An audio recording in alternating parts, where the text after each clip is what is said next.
What's kind of going through your head is it's an early deficit. You've got to come into the game. Just what's going through your mind through those moments? When I went to the game, Yeah. I just knew that I've prepared the same way the past couple of weeks. Just knew God was going to provide a time for me to step up and be there for my team, and I was today. You mentioned maybe having that opportunity to step up. Had that kind of been your mentality maybe the last couple of weeks, just preparing like you would get? Yeah, definitely. I didn't change the way I prepared the past couple of weeks. Stayed the same person and just trusted God. As a team, whenever you guys have two back-to-back big losses like this, is there any worry for you or in that locker room that it could snowball into something? No, not at all. I got full faith in our guys, and I know the type of team we are, the type of dudes we have, and I know that we're going to go out and compete next week. You're into the game in that spot. How do you balance excitement for getting a shot, but not getting it all back at once? Don't you have to chip away at a deficit like that? Yeah, I knew we put ourselves in a hole early on, and just for us to actually get back in the game, we're going to have to go one drive at a time. That was the message from the coaching staff. That was the message from me to the players. And for us, obviously we didn't come back and win, but I just wanted us to challenge us to take it one drive at a time. Having watched a couple of weeks, did it feel any different when we got back out there this time to having watched a couple of weeks? In a way, like allowing me to step back and kind of see the game in a different lens. Helped for sure, but it was good being back out there. I was comfortable being back out there. It's what I love to do. Jackson, how tough mentally were the last few weeks for you, and how tough was it to stay focused on the present versus everybody else wants to know what's your future going to look like at Oklahoma? Yeah, probably the hardest few weeks of my life. A lot of soul searching, a lot of diving into what I really care about, what I really care for. Leaned heavily on my relationships, family, friends, God, all of the above, and just, like I said, it was the hardest couple weeks of my life, but it's character building. That's what I see it as. And I trust the plan that God has for me, and just going out there and preparing the same way and just being there and playing for my friends in there and for my family. A lot of people counting the games for you've now played in 5 games, so this is going to count as a year. Was that part of the soul searching the last couple of weeks? Yeah, you could say that. I mean, I told Coach V that if things were going to continue to go like how they were, I didn't want to take pointless snaps and burn a red shirt if it was there for me to keep. But I also told him that if you need me for anything to come in and win the game, I'm going to be there. I'm going to be there. I've invested so much in the team 130, and I was going to be there for them regardless. Did it feel different for you being out there with this new perspective of what you've got in the last few weeks? In a way, honestly, I felt a lot more free. Don't have anything to lose. Just went out there, had fun with it, out there with my guys. Did Coach Venables or Coach Luttrell after the game give you and Hawkins any idea of how they're going to decide the starter going forward? No. How fierce was that South Carolina pass rush, Jackson? 9 sacks today, you guys scrambling all day.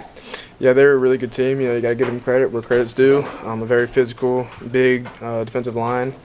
In order for them to be physical up front, they had to have help in their back end. Their secondary is really good. Covered our guys up some plays. Some plays we had some big plays sometimes, but they cover our guys up, give their D-line time to make plays, and overall they're a good team. We just got to play better as a whole. What do you tell your offensive line while they're kind of going through those struggles to keep them up and kind of power through that? I just tell them that I'm with them regardless.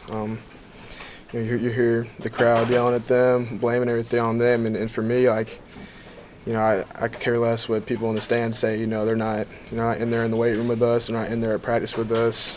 So why listen to them? And for me, I just kind of want to be a good, positive role model for them. Lead by example, and just pick those guys up rather than point at them. It's easy to blame. It's easy to point fingers and blame somebody else, but I think it's real leadership when you step over there and build those guys up. You found something with Jacob Jordan, you guys, in the second half. Talk about your connection with him. Yeah, I mean, getting second team reps the past couple weeks, I've gotten to throw to Jacob a lot, and he stepped up when his number was called. I'm extremely proud of him. I've been throwing to him since the spring. Even when I go back home in May, whenever breaks we have, he's from that South Lake area, so I'd always call him up, and he was always eager to go out and throw at me. Always wanted to get better, and that paid off for him today. You mentioned playing more free. The pressure is way on you the first 4 or 5 games of the season at all? Yeah, for sure. Just how it is playing at this university. A lot of high expectations, maybe even unrealistic expectations put on me, and it really did weigh me down.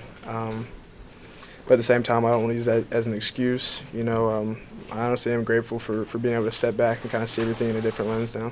Yeah, what did you learn from those first 4 weeks, just the ups and downs of that, as you were able to kind of look at it the last couple of weeks? Yeah, I think it's just staying level-headed through the ups and downs. You know, Temple obviously really good first game, really high up there, and then to Tennessee, it's the lowest of lows. So I think just staying level-headed, just trusting in my guys, trusting myself and my ability was big for me these past couple weeks. How much did you lean on family and those close to you when you weren't starting? You said it was one of the few most difficult weeks of your life. Yeah, big time.